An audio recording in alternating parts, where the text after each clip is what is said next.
I live in Canada, and I can't even afford to dream about $2,000 a month. That's not a joke, that's my bank statement.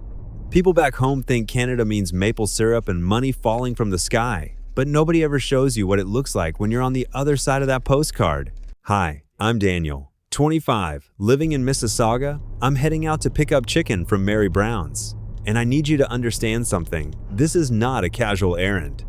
This is an event. This is the fanciest thing on my entire calendar this month. Some people have concerts, weddings, vacations. I have fried chicken.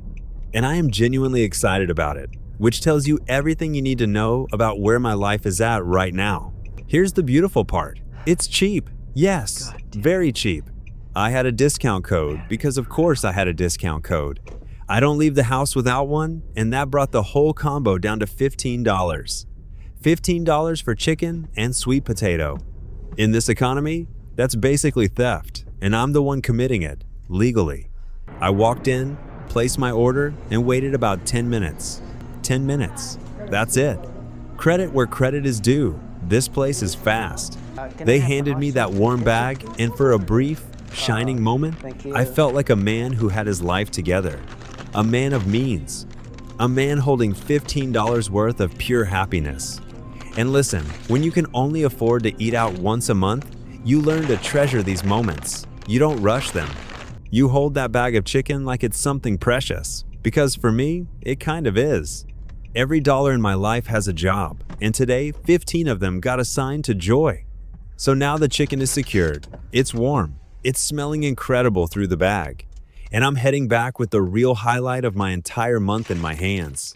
This is the part I've been waiting for. All right, here we go. Let me get this box open. Oh man, look at that. Still steaming. First things first, I'm gonna pour a little hot sauce on the side here, just a little puddle for dipping.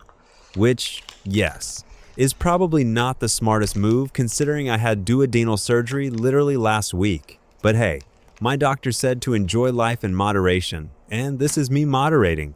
One small puddle of hot sauce. That's restraint. That's growth. Okay, first bite. Let me give you my honest review. Because when you only eat out once a month, you take this stuff seriously. I've done my research. I've tried Popeyes. I've tried Church's. And I'm telling you, Mary Brown's beats them both. It's just tastier. The seasoning actually tastes like seasoning instead of a salt mine collapsing in your mouth. Popeyes is good, don't get me wrong, but it's salty in a way that makes you feel like you owe your kidneys an apology afterward. Mary Brown's is more balanced. The skin is crispy, the inside is juicy, and it doesn't leave you chugging water for the rest of the day. And KFC? Oh, KFC. KFC finishes dead last. No contest. Not even close. I say that with love, because KFC was there for me in my childhood, but somewhere along the way, they just gave up. It's like they heard the phrase, finger licking good, and decided the fingers were doing all the work. But here's the honest truth underneath all my chicken expertise. The only reason I have opinions this strong is because I can only afford this once a month. When you get one shot at fried chicken every 30 days, you don't waste it on a bad spot. Every opportunity counts. So I treat trying new chicken places like a serious mission. Some people collect stamps. I collect chicken data on a budget of one sample per month. At this rate, I'll have a complete ranking by the time I'm 40. Okay, chicken's done. And now, the after-meal ritual, the grapefruit. This is the part of my life nobody warns you about. I'm going to peel this entire grapefruit right now, segment by segment, and put it all in a container in the fridge. That way, whenever future me wants a snack, it's just sitting there, ready to go. Sounds simple, right? It takes 20 minutes.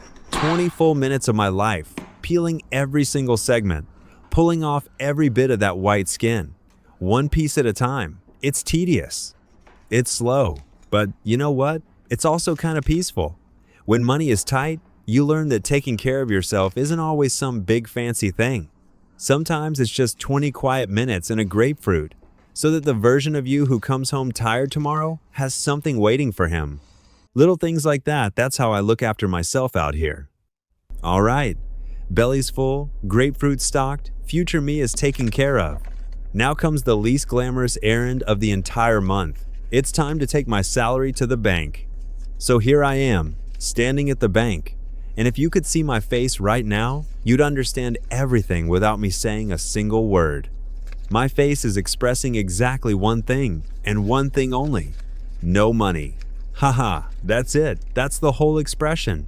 Some people have resting sad face, some have resting angry face, I have resting broke face, and honestly, I've earned it. Let me just show you the number. No drama, no music, no slow zoom. $1,365. That's my salary for the entire month. $1,365. I'm not even gonna dress it up because the number speaks for itself. You see it, right? I can't even touch $1,500. $1,500 is standing right there, so close, and I still can't reach it. And $2,000? Oh man, $2,000 is a distant dream. That's not a paycheck, that's a fantasy. That's science fiction. If I ever see $2,000 on my payslip, I'll assume the bank made a mistake and quietly leave the country before they notice.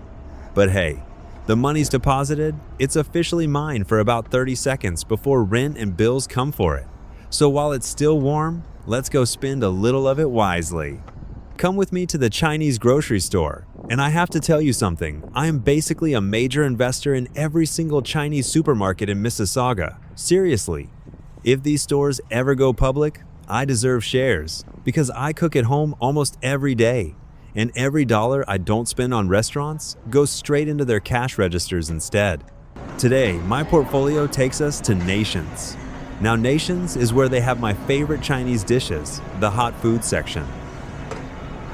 Everything's sitting there fresh and steaming, and the best part is you can buy a bunch, take it home, and it keeps for a few days. That's the kind of math I love: one trip, multiple meals. But let me be honest with you, because this whole video is about honesty.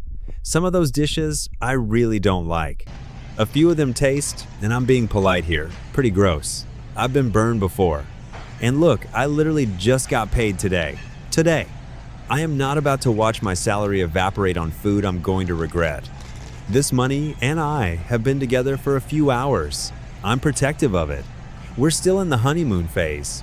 So I stick to what I know, walking these aisles slowly, picking things up, checking prices, putting half of them back down. It's a routine I know by heart now. But somewhere between the vegetables and the hot food counter, pushing this half-empty cart by myself, the jokes get a little quieter. It's just me, the fluorescent lights, and a cart with too much space in it. And that's when the thoughts start wandering, the kind of thoughts that show up when you do everything alone, in a country far from home, on a Tuesday that looks exactly like every other Tuesday. I'll be honest with you, because that's the whole point of this video. Grocery shopping alone feels kind of sad.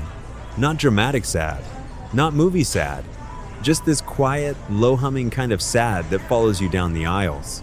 And when it's quiet like that, my mind starts wandering to places I usually don't let it go. About life, about love, mostly about love, if I'm really being honest with you. And look, I have to admit something here. I am a man who has faced many obstacles in the romance department. Pretty much every girl who sees me runs a full kilometer in the other direction. A full kilometer, no warm-up, no stretching. Just sees my face and immediately qualifies for a marathon. I should honestly start charging for cardio services at this point. That's a business model right there. But underneath the joke, there's a real thing. Sometimes I genuinely don't know what it takes to have complete happiness. Like, what's the actual recipe? Is it money? Is it someone waiting for you at home? Is it just not being tired all the time? I don't know. I really don't. Some nights I stand in my kitchen stirring soup and I just don't know. But hey, let me enjoy this poverty first. If wealth suddenly crashes into me out of nowhere, I might not survive the impact. My body is only trained for broke. You can't just go from $15 chicken to caviar overnight. That's how people get hurt. So for now, I'll pace myself. Financially, emotionally, every way possible. Anyway, back to the cart. I grab what I need, and honestly, I move fast when I know what I want. So here's the final damage. 15 minutes of shopping, and somehow I walked out with a whole pile of stuff. Total bill, $23. 23. Mostly vegetables because I'm making soup this week. That's the meal plan. That's the whole meal plan. Soup and whatever's left of my dignity. And now I'm walking home.